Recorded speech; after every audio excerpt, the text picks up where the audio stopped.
महाकाय सूर्यकोटि समप्रभ निर्विघ्नं कुरु मे देव सर्वकार्येषु सर्वदा।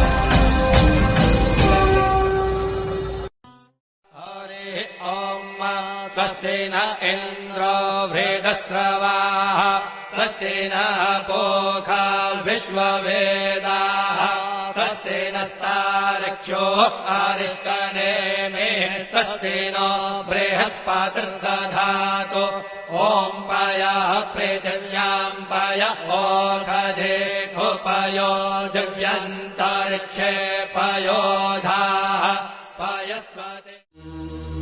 अथात्मानकम् शिवात्मानकम् श्रीरुद्ररूपम् ध्यायेत् शुद्धस्फटिकसङ्काशम् त्रिनेत्रम् पञ्चवक्त्रकम् गङ्गाधरम् दशभुजम् सर्वाभरणभूषितम् नीलग्रीवम् शशाङ्काङ्कम् नागयज्ञोपवेदिनम् व्याघ्रधर्मोत्तरीयम् च वरेण्यमभयप्रदम्।